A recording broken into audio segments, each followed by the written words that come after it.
Bonjour mes amis, donc voilà, nous sommes le 3 décembre, mais je suis en manche courte. Ça doit être l'effet du réchauffement climatique, ou bien comme on dit, c'est toujours l'été au Club Dorothée. Donc, si tu as moins de 20 ans, tu peux pas connaître cette référence, ça c'est clair. En fait, aujourd'hui je viens faire une vidéo, je vais essayer d'être un petit peu gauchiste, hein. Vous savez, j'ai déjà ouvert avec le réchauffement climatique, hein.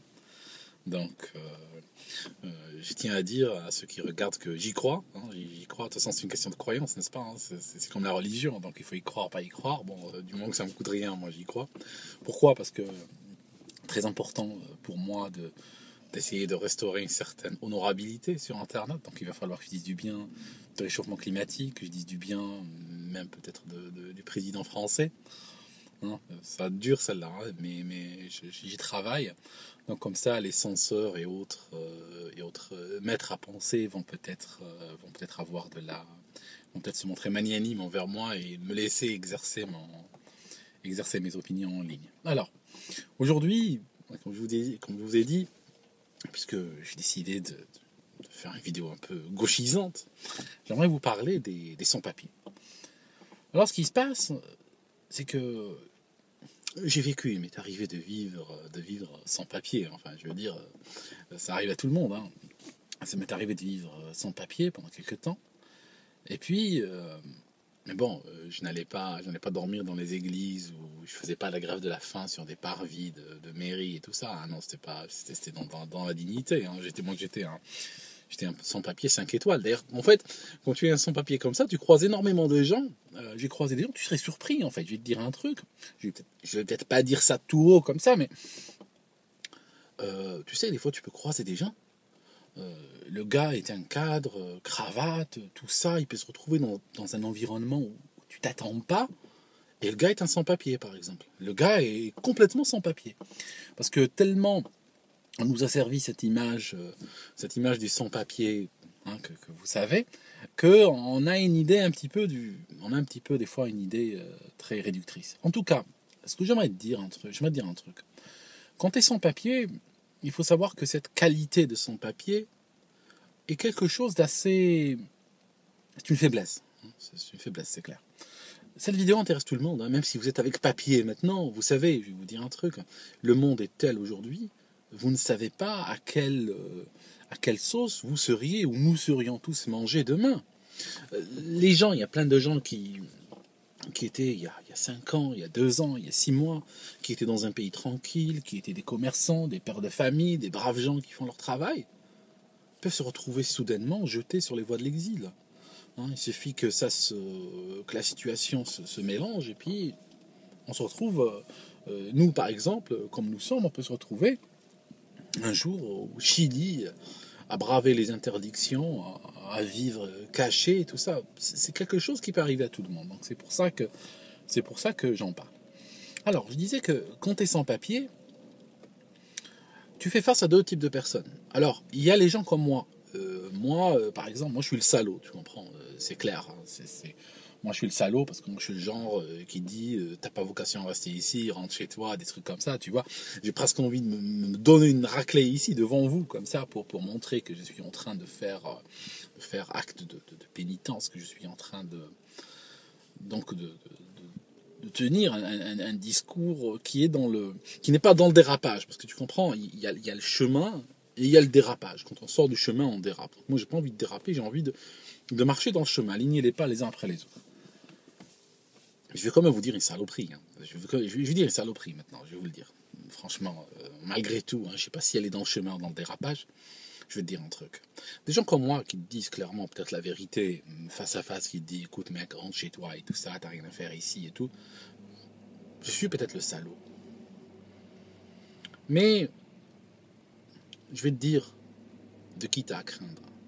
Je vais te dire exactement ce qui se passe quand t'es sans papier. Quand t'es sans papier, il faut faire gaffe aux gens de la même origine que toi, qui sont avec papier puis que tu fréquentes. Voilà. Ça, c'est le gros problème. Parce que, très souvent, quand une personne vit ou survit sans papier en Europe, ce qu'elle va faire, elle va se mettre de manière naturelle, instinctive pour beaucoup, à fréquenter des gens de la même origine qu'elle. D'accord? Par exemple, on peut avoir un Marocain qui va tout à coup se mélanger à la communauté marocaine. On peut avoir un Algérien qui va se mélanger à la communauté algérienne à l'étranger. Espérant y trouver support, chaleur, conseil, etc. Mais je vais te dire un truc. Il y a là-dedans de vrais prédateurs. C'est pas comme moi. Moi, je suis saucisson à l'ail des fois dans ma façon de parler. Je peux des fois dire des choses odieuses. Je sais. Mais je parle pas de ça. Je parle de pire que ça. Je parle de gens qui peuvent t'exploiter. Pourquoi? Parce qu'ils savent que tu es en situation de faiblesse. Ils savent que tu as peur d'aller porter plainte. Ils savent que tu as peur d'aller à la police. Ils savent ça. Et ils en profitent pour t'exploiter. D'accord? Moi, par exemple, j'étais sans papier. J'ai travaillé pour un Algérien, n'est-ce pas? Je travaillais pour qui? Je travaille pour un Algérien qui connaît, qui comprend la situation, qui va peut-être fermer les yeux sur mon statut, mais quelqu'un, bien sûr, qui traiterait quelqu'un comme moi aujourd'hui de grand salopard, de dire que si t'es sans papier, rentre chez toi. C'est pareil. Non, faut pas dire ça. Par contre, il m'a jamais payé. Il te fait travailler, il te payera pas. C'est très simple, ça arrive. Ils peuvent te voler. J'ai vu ça. J'ai vu une dame, elle a été tout simplement volée. Ils lui ont pris ses affaires, d'accord? Puis c'est tout.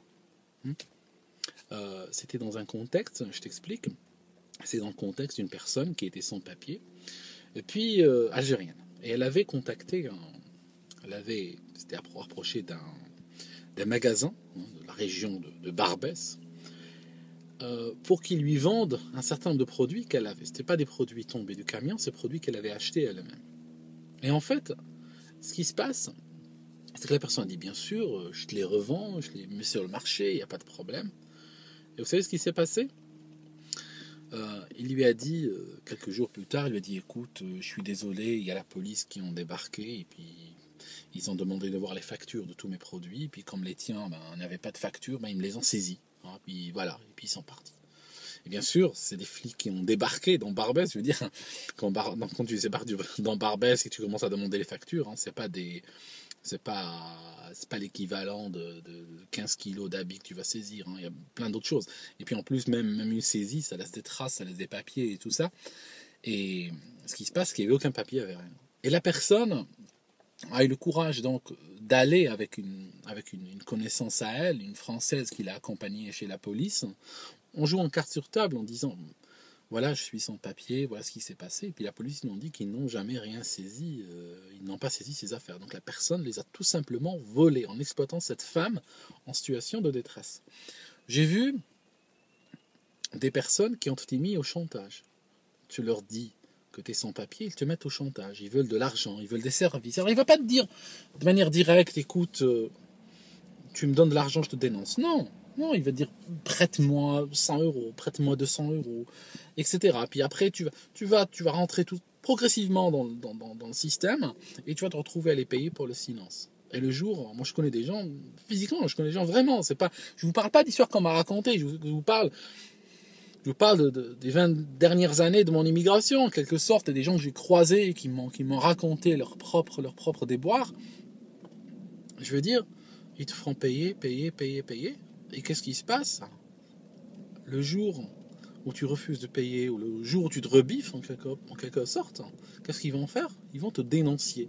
Ils vont appeler la police, et puis leur dire, oui, on connaît un tel, c'est un étranger qui travaille sans papier à tel endroit, puis tu te feras ramasser. Voilà ce que je veux dire. Donc, il faut être extrêmement méfiant.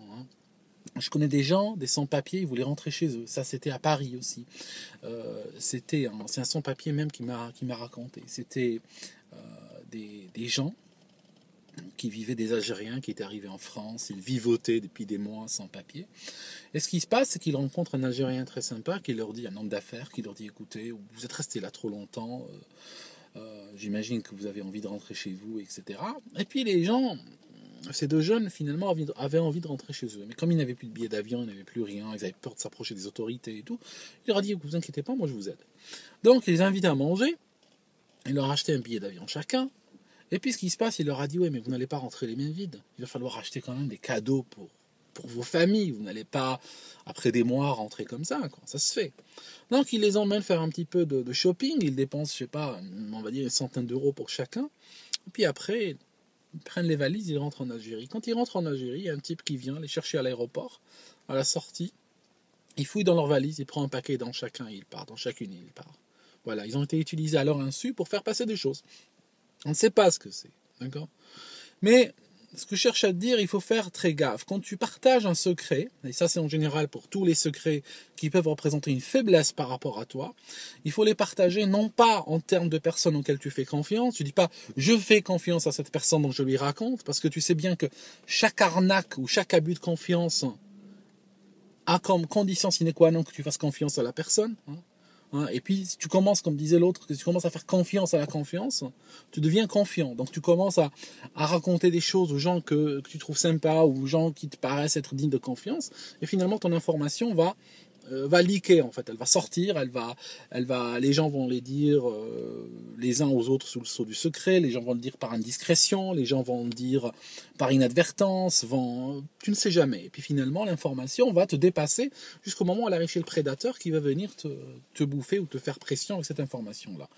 Et il faut utiliser, je vais te dire, à la place de faire confiance, je vais te donner une autre doctrine que les États-Unis utilisent beaucoup, les agences américaines, le gouvernement américain utilisent énormément pour cacher des fois des plans gros comme le Dôme des Invalides qu'ils arrivent à cacher pendant des années. C'est ce qu'on appelle need to know. Need to know. Donc ça signifie besoin de savoir. Ça signifie que l'information, on ne la dit pas à toute personne à laquelle on fait confiance, on la dit à toute personne d'abord à laquelle on fait confiance, mais deuxièmement, qui a besoin de savoir. Est-ce que le fait que cette personne sache cette information va avancer le schmilblick d'une certaine manière? Est-ce que cette personne a besoin de cette information soit pour t'aider, soit pour interagir avec toi, soit pour faire son métier, soit... C'est tout. Les autres n'ont pas besoin de savoir. Même si tu as des copains, de la famille, des gens qui sont là depuis des années avec toi, si cette information, il n'y a pas une raison valable, claire, nette, objective, que tu peux objectivement décrire, de leur dire, eh ben tu ne leur dis pas. C'est très simple. Tu gardes ça sous silence. Parce que sinon, ils vont te bouffer, pensant, d'ailleurs dans beaucoup de cas, à tort, que tu ne peux pas faire appel à la police, que tu ne peux pas faire appel à la justice. Mais il faut savoir que, par exemple, si tu es une fille et tu te fais violer, ou bien si on commet sur toi des abus, genre on te met en esclavage, ou on menace de te mettre en prostitution, ou des trucs comme ça, sache que même si tu n'as pas de papier, la justice va t'écouter, la justice va donner à ta plainte ou va donner à tes problèmes toute leur dignité, toute leur crédibilité.